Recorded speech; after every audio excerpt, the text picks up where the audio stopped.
welcome to the Facebook Ads Masterclass. We are just going to be here for a short while. We're going to do some questions at the end. So if you've got any questions as we're going through, then just pop them in the comments.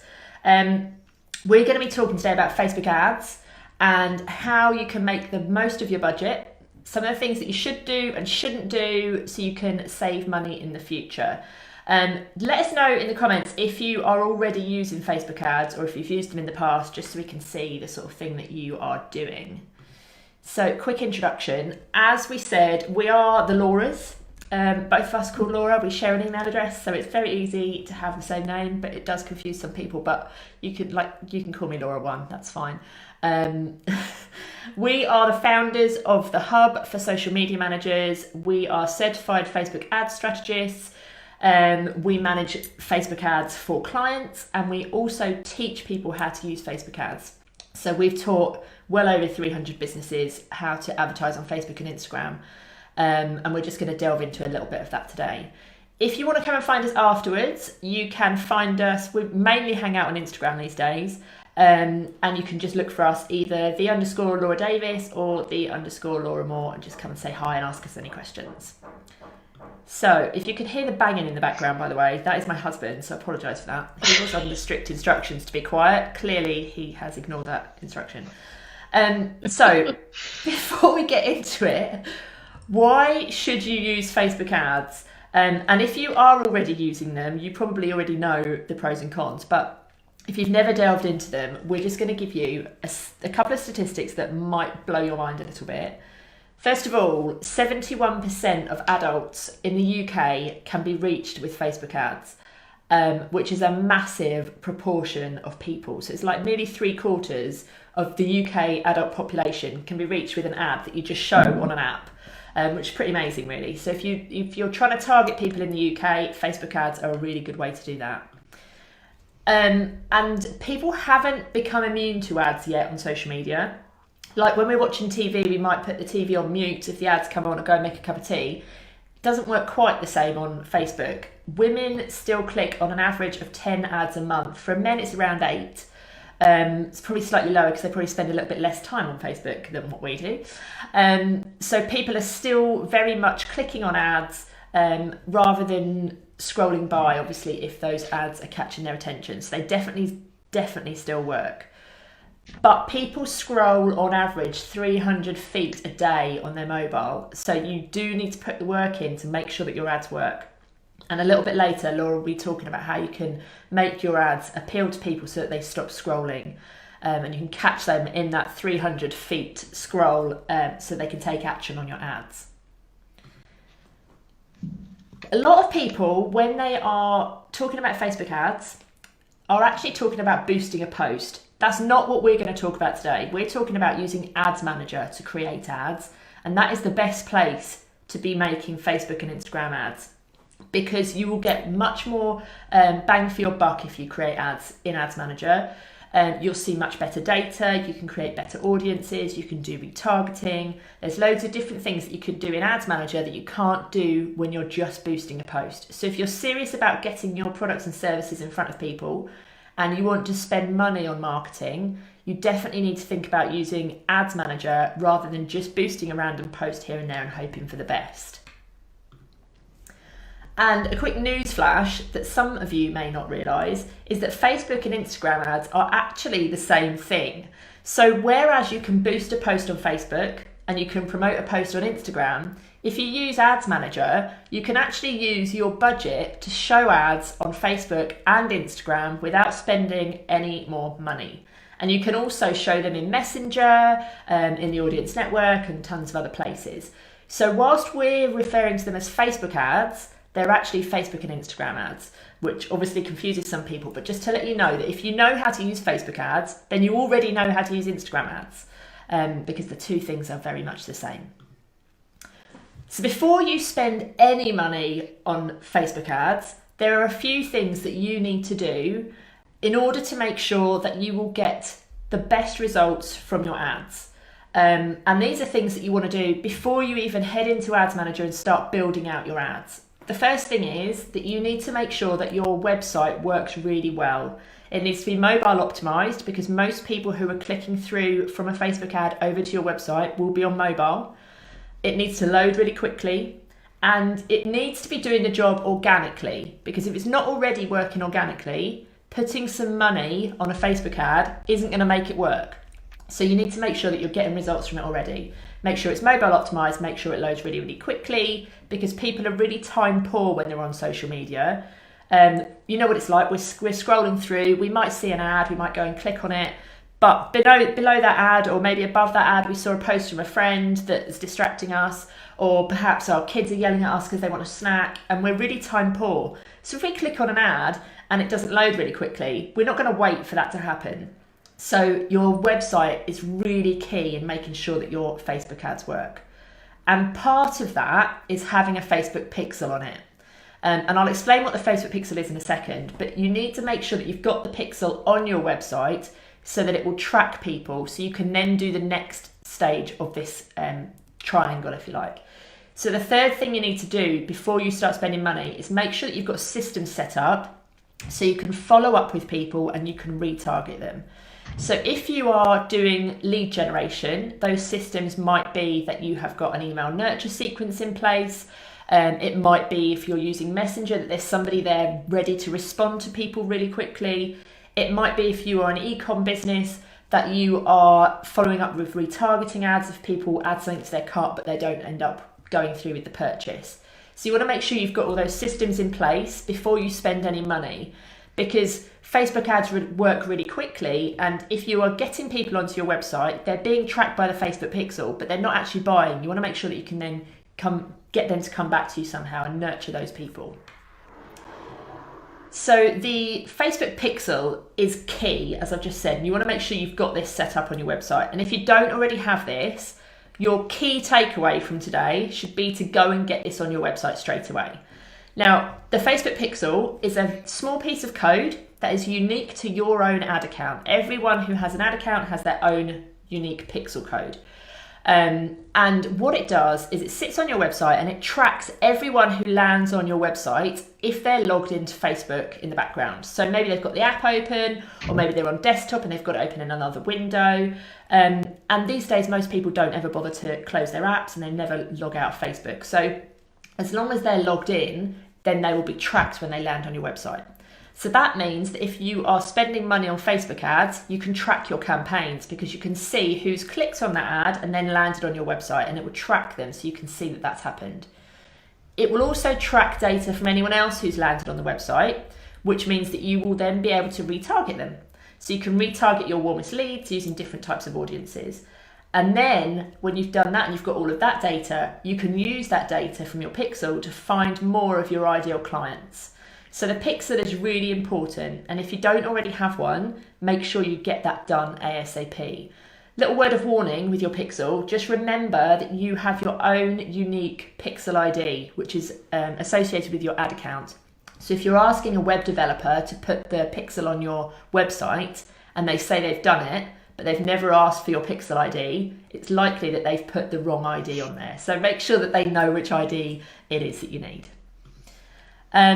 And so once you've got those things all set up, there are 4 key things that you need to think about to make sure that your ad works. You need to make sure your targeting is right.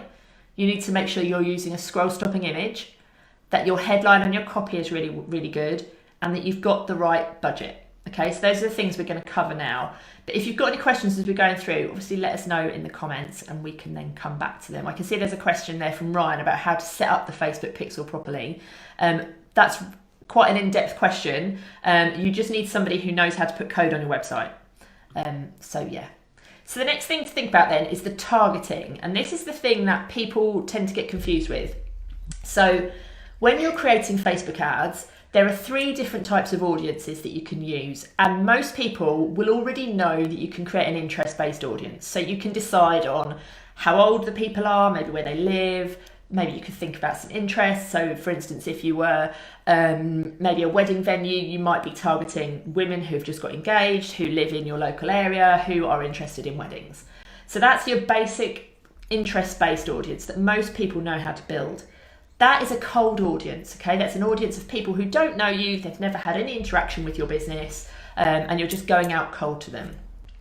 The next type of audience is a lookalike audience, and this is built using data points to help people find, so Facebook can help you find people who are similar to people who've already interacted with you. So again, that's another cold audience. But lookalike audiences can work really well. And what you do is you actually build a lookalike audience from a custom audience, which is your third type of audience. So a custom audience is your only warm audience on Facebook, okay?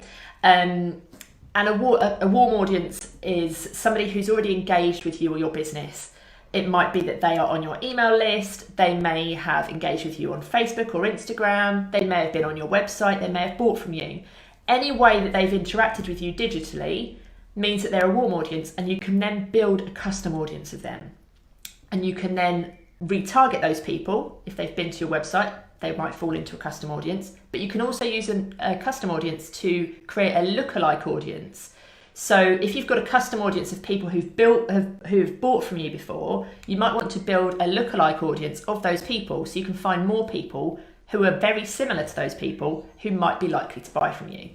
So they're the three different types of audiences, but you've only got one warm audience there, and it's likely that your warmest audience will be the smallest audience you've got.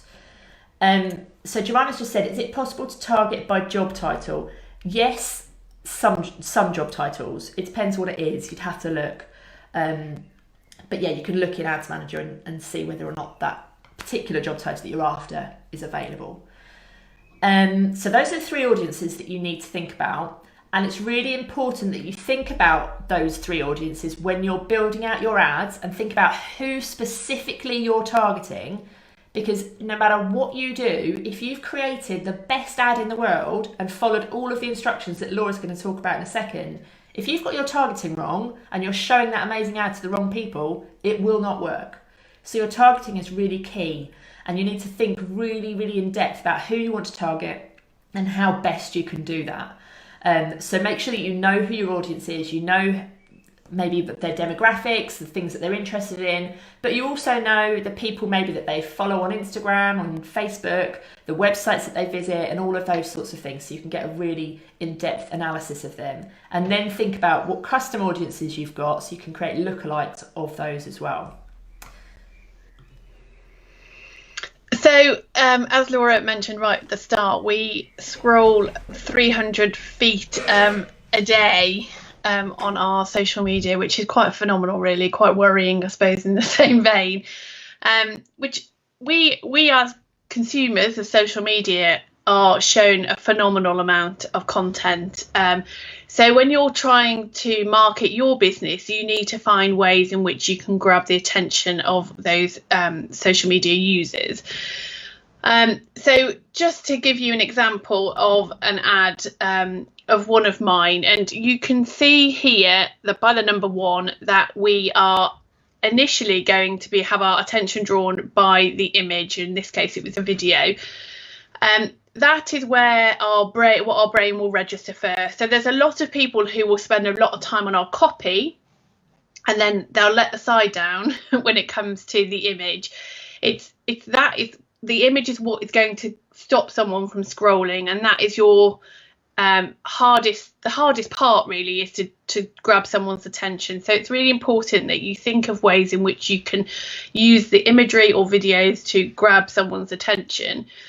And then interestingly, our eye then goes down to the headline, to the bottom of the ad area, not up to the copy. So again, making sure that you use the headline to pull out the main kind of USP, maybe the main problem that your customer might have that you're hoping to resolve. You might have an offer, you might have free postage, you might have a 10% off, whatever those kind of key things are. And it will come down to testing to find out which one works. But that is where you're going to put that golden nugget of information. And also trying to get as much social proof on an ad will help. Not only will it give credibility to your product or your service, but it will also create that little bit of FOMO. it will make people think, well, look, how come so many people have liked, comment and share on this one? What am I missing out on? I want a bit of that cheesecake too. So definitely think about how you can gauge some social proof on your ads as well. And then finally, but definitely not least important, they're all as important as one another, is your copy. And you want your copy to be as clear and concise as possible. And you want to give people a reason, unless you can get it in the top 2 lines, which is all that people are shown on an ad. Unless you can be really succinct, you need to give people a reason to click on that, see more, to read the rest of your copy. So it's really important to think about that opening sentence or 2. So then once you've kind of thought about how that process works, we want to look at what actually are you going to use in your creative to make people's attention kind of be drawn to your ads. So there are various different things to try. One which is really popular is what is called images that will disrupt the feed. It's really important that you try not to make your ad look too much like an ad. People don't like to be sold to, so trying to make your creative fit but disrupt is one of the hardest challenges. And these are just a couple of examples of how the ads don't look overly ad-like, but they disrupt the feed. So for example, the pastry, the biscuits, whatever they are, they could be my friend. So it could be that my friend has done that. That might stop me from scrolling, because I might be thinking, right, who's baking these? So it doesn't have to be this overly polished professional shot. Sometimes making it look like it could be somebody who's posted that picture can actually be half the battle. So then moving on to your still images, if you can provide or use images that allude to some kind of movement, as in these examples here, weirdly, the research shows that these ads work better than just a still image. So in this instance, if you were just to have a pair of leggings on a model, for example, as in a still, what they call mannequin, they in theory wouldn't work as well as this image of someone actually wearing the leggings and doing some movement with it. So have a think about that. It can obviously be difficult to, depending on your product and service, to include that in your creative, but just bear that in mind when you do your or looking for your images. So when it comes to your copy in particular, it's really worth bearing in mind that as much as we are really proud of what it is that we've achieved or we're selling, it's not actually about you. People don't really want to know what you are offering. They want to know what the thing is that you're offering, how it helps them. What problems does your product or service sell? Whether it be a candle that's going to make your house smell nice because you've got pets, that's what you've got to talk about, because that's, as much as you may have won awards for your candle, or you are really proud of how it's ethically sourced, although they're good USPs and they're not to be discounted, the most important thing in terms of a copy on some ad creative is that you talk about the pain points in which your product or service resolves. So it's really important to just bear that in mind. As a local business, when you have ads that are for a specific geographical area, it's really, really important to put that location in your copy or your headline somewhere. If it's not for that, if it's a florist that covers the whole of the country, it won't resonate with the person as much as if that florist was to say this is for people, in this case, living in Stratford upon Avon. So try to talk to the local people specifically. And if you're using images, or if you can use images, maybe you've got premises, or you want to speak to that local audience, try to use an image that people can relate to. And this example here of the overhead view of a retail park is not what we are referring to. What we want to see is an image that people might have seen. I have never flown over the top of a retail park, so I don't know. That could be any retail park in the country. So you want to use images that people can relate to, can identify, because they know that that ad is speaking to them. And finally, when it comes to, or second to finally, when it comes to your copy, you want to speak to your laziest reader. As you'll probably find, as people who use social media, and this is totally goes with organic social media as well, in that you can say to people, here is my product, here is the link for you to find out more, and they will rarely click on the link to go and find out what time you're open or how much that product is. So try to provide as much information but as succinctly as you can in your ad, because people often won't go and find that information out for themselves. It can be really infuriating. I'm sure you can probably relate to that. When people won't go and find the information that is there for them. It's all on the website. And so just try to make sure that you're giving them all the information that they need to be able to go and complete that purchase or complete that process in which you're asking them to do. You'll also want to talk to everyone. You want to talk to everybody that you are targeting. So back to that candle for the pet owner. If you were to just promote your candle to anybody and say, this is my candle, it's great, it costs $9.99, you can buy it here, then you're talking to everybody. It doesn't resonate with anybody, it doesn't mean anything.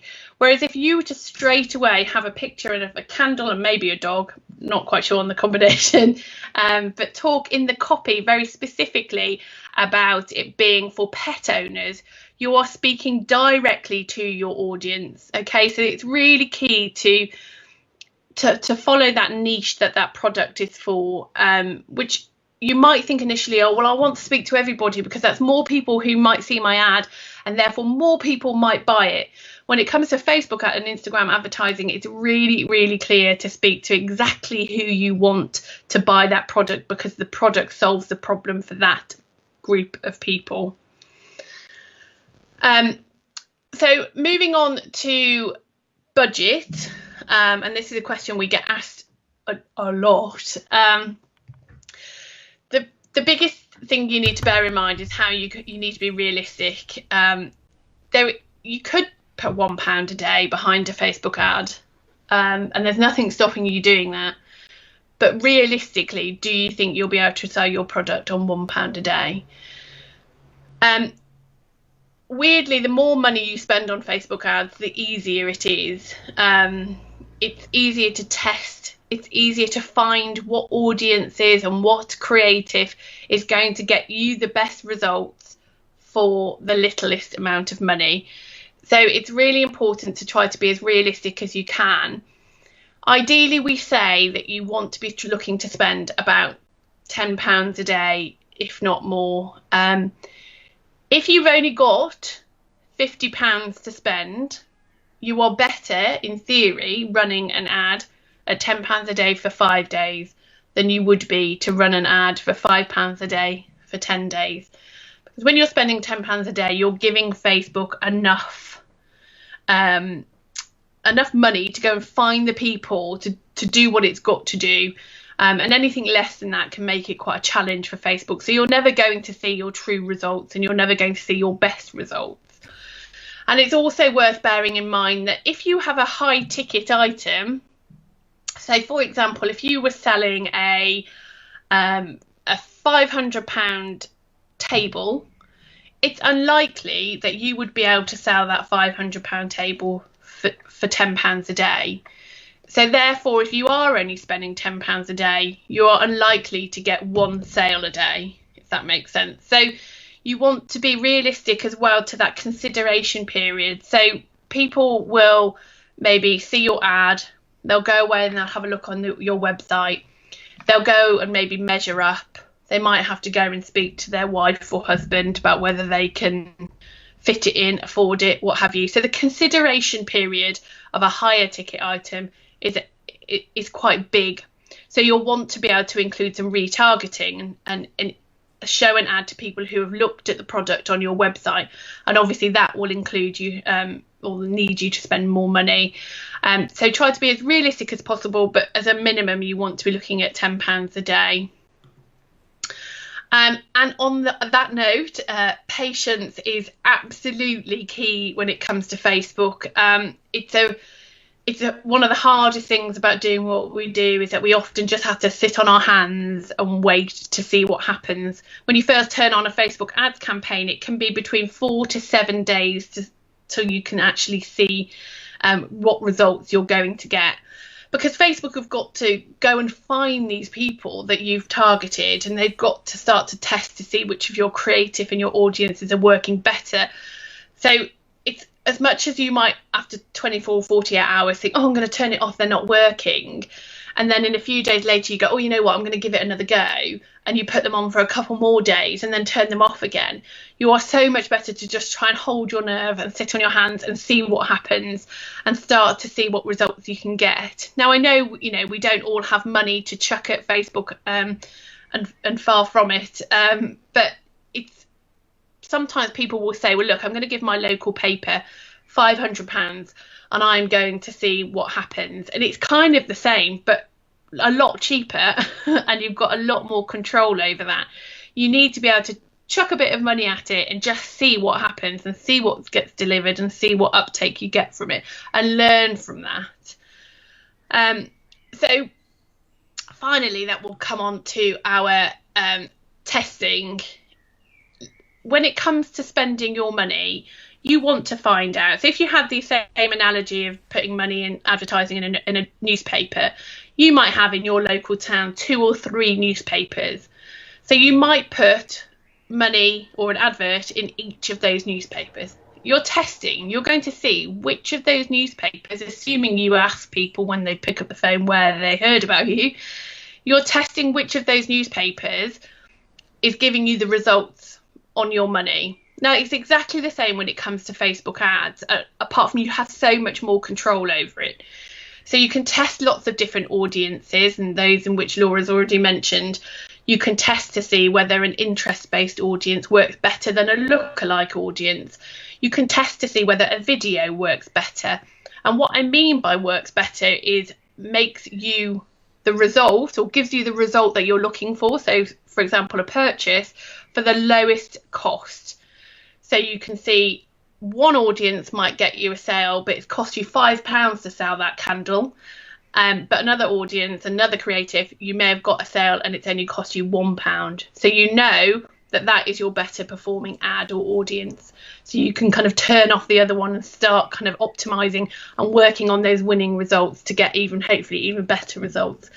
So testing, without doubt, is key to Facebook. And Facebook ads, you never ever stop testing. We are always testing new creatives, new headlines, new copy, new audiences.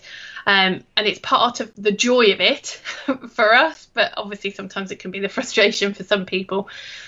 But it is without a doubt key. You cannot just start an ad campaign, press go and walk away. Unfortunately, it doesn't work like that if you want to get the best return for your money.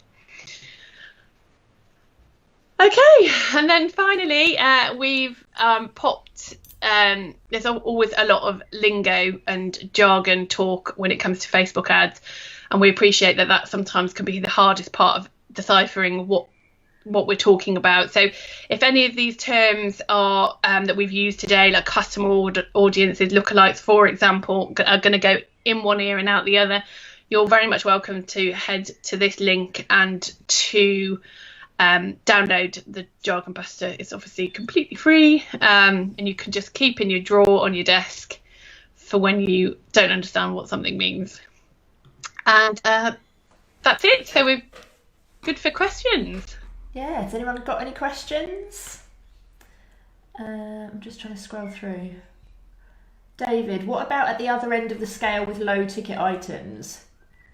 I don't really know what that's in reference to.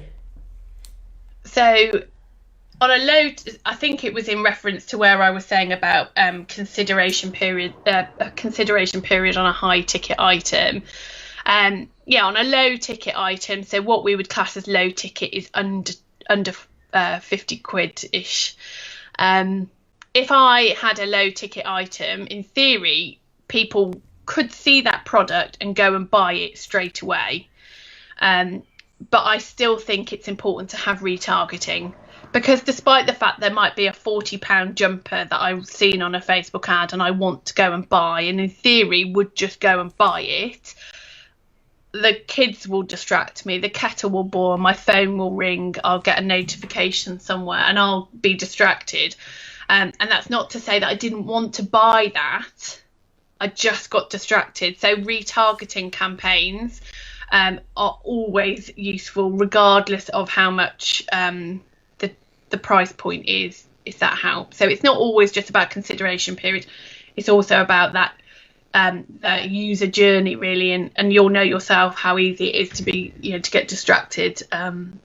Well, or maybe that's just me. And it's really frustrating as well if you get distracted. If you've seen something you want to buy and you get distracted and you can't find that ad again and they don't retarget you, it's so frustrating. It happens to me all the time. Melanie, with Facebook Ads Manager, do you need to set up one per Facebook page, or does one account manage many? That depends how similar the businesses are. If they're very different businesses with very different audiences, you'd be better off to have different ad accounts for each of those, and different pixels. But if they're very similar, then you probably could use one. Fiona, is it better to run campaigns through Facebook Business Manager or just from the business page on Facebook? I'll let you explain Business Manager. So Facebook Business Manager, in theory, you can't run ads from. Business Manager is a house, in theory, that holds all your Facebook assets.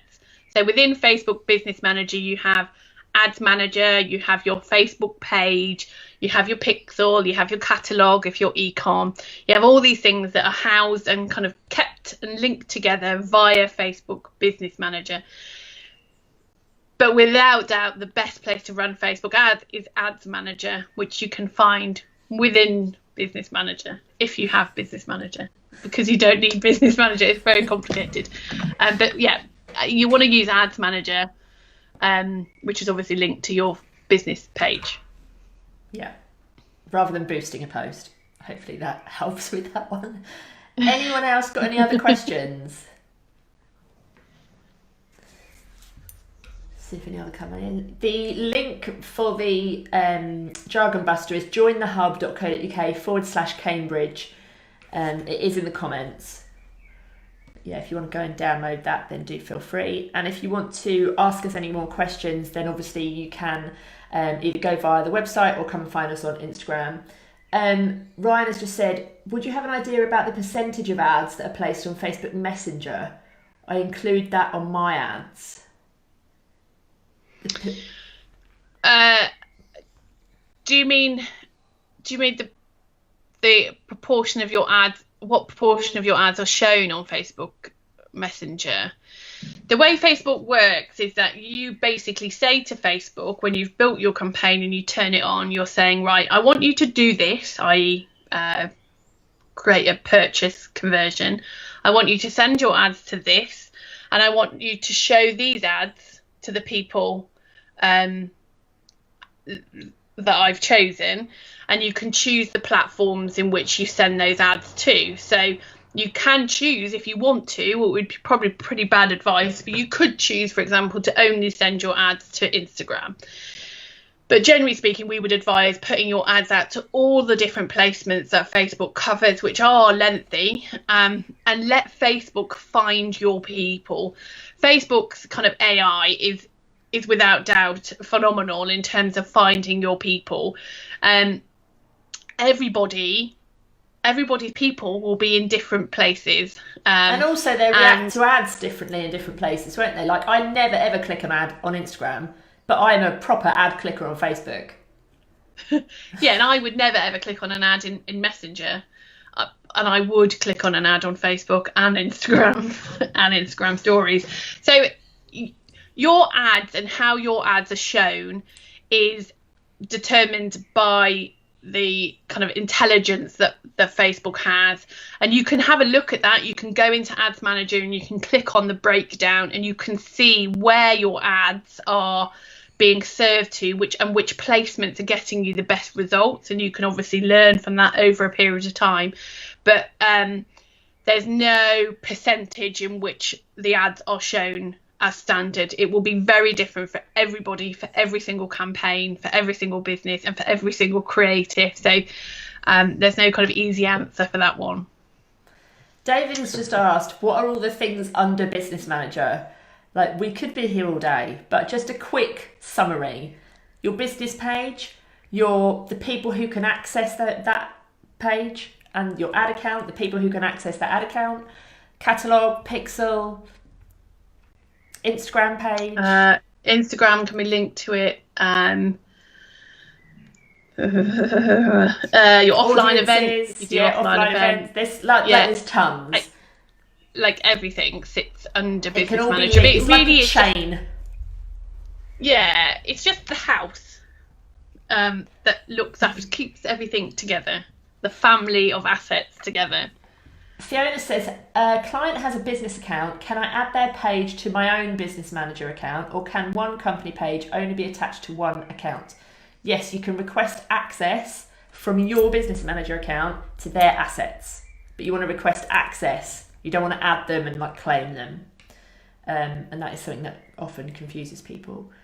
Shaz, what is the simplest way to explain to clients the difference between boosting and an ad campaign?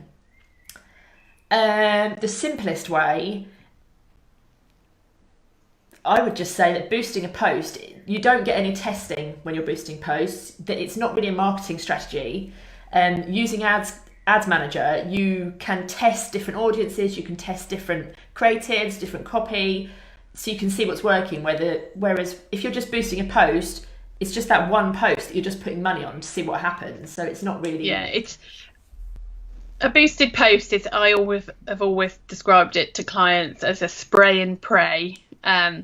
You just chuck in 20 quid behind it and hoping for the best. Whereas building a proper campaign in Ads Manager, you have you don't have complete control over it, because obviously Facebook will have some element of that, but you have as much control as you can by building it in Ads Manager, because there's so much more options available to you to manage that campaign more effectively. So they'll get more money back, hopefully, if they use Ads Manager rather than boosting. It's kind of it's not a waste of money to boost, and there's nothing wrong with boosting, but it's certainly, as Laura says, it's not a marketing strategy really, and it's not an effective way to get any kind of concrete good return. And boosted posts are really Facebook's way of making money from people who don't know how to do ads. So they've created a way that just Joe Blogs can just press boost and spend some money on Facebook. So you're never going to get the best results there. It's just gone too fast and now I can't see the last comment. Can you tell us more about understanding the ads metrics? How do we know our ads are performing well from the insights?